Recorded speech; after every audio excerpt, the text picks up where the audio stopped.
Charlie boy, what are you looking at? What? What? What you want? Charlie, come here. Yeah, Charlie's got the girls in the house. He's Casanova. What do you got? Let me see. What'd you bring me? You brought me my sanding block? Thanks. Appreciate that. You can put it with the other sanding block you found me. Good girl. Yeah! We're gonna try something. I saw something online. It was on a YouTube channel. The guy was degreeing a cam. A couple of guys I've seen, they'll take a rod on the dial indicator and they'll place it like right here on the lifter bore to try to keep the angle straight. Some guys use a special tool, but this one fella in particular, he took a old push rod. This is a brand new push rod. I just bought it at the auto parts store. Same thing applies to this lifter. Sacrificial. What I'm going to do is I'm going to cut this push rod in half. I'm going to use a tubing cutter. That's a hardened steel wheel, so if I go slow, I should make a nice true round square cut, 90 degrees perfectly, 90 degrees to the so essentially a right angle cut, so it'll be true. Then what he did was he took it apart and he welded that half of that push rod onto his lifter. What I want to try to do is I'm going to try to see if I can thread the opening here and get a screw from the back side and screw it in, then weld it so I know I'm nice and sitting right in its pocket, square and true. And we're going to use this as a measuring tool. Alright, I got the push rod welded in, blah blah, and I tried to simulate how a push rod would sit, actually like this. It's leaning back towards the head. I tried to get that angle as close as possible.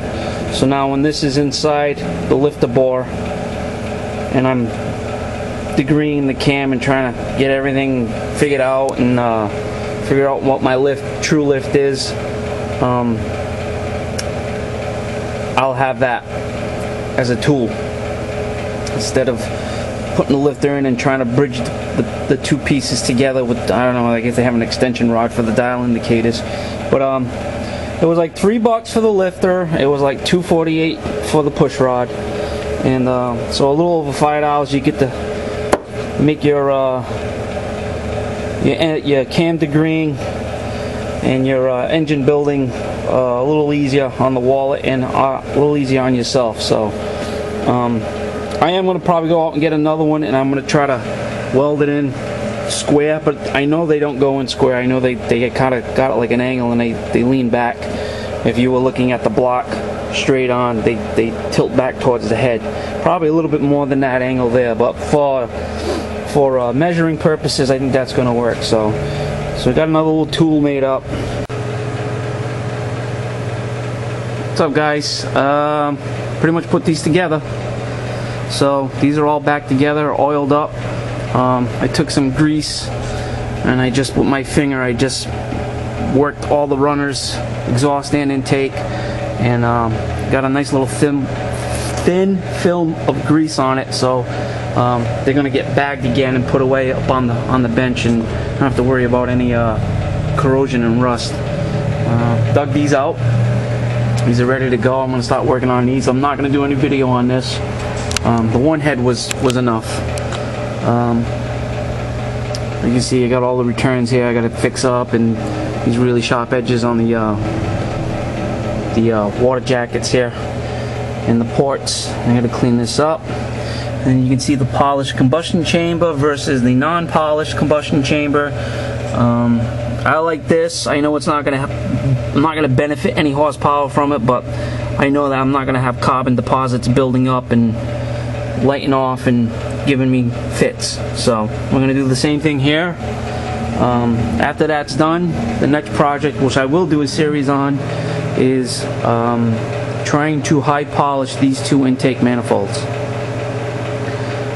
I've done I polished aluminum, my headlight bezels, and the steering column on Bertha, which is really dark now, but now that has to be repolished again because I never really cleared it or put any wax on it or anything, and it's been a while since I've done anything to her, so she's starting to get a little cloudy. So we're gonna polish that up. I gotta probably do a cold start. I don't even know if I have enough battery in this car. It's been a while.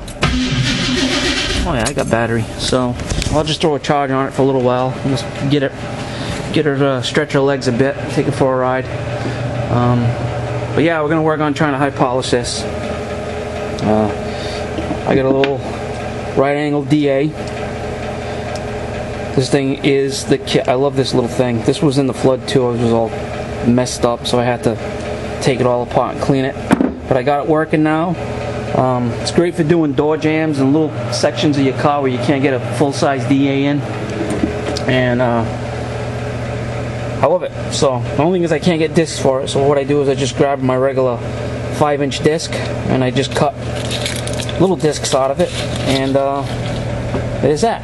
So I have my polishing cones, wheels, I have my red, I got my heavier white for cutting, and we're gonna go to town on these two intakes and see what I can do. I'm gonna try clear coating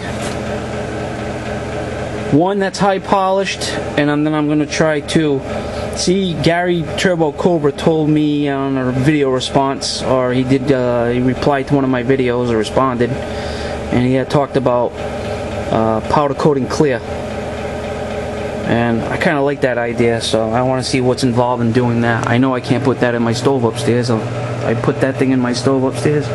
The next thing that's going to go in is my head, and so we're going to see and pursue that.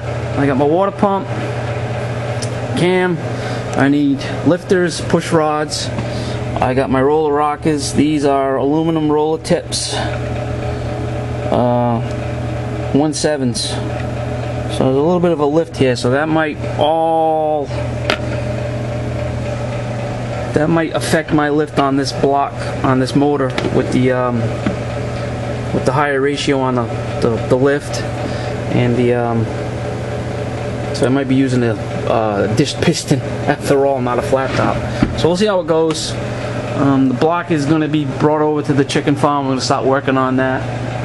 Just taking it apart, disassembly and inspection. We're not going to do any reassembly, not until it gets warmer, because he has no heat in the garage, and it gets cold, and then you heat it up, and then overnight it'll get cold again, and you'll get false readings when you start getting into your thousandths and stuff's contracting and stuff.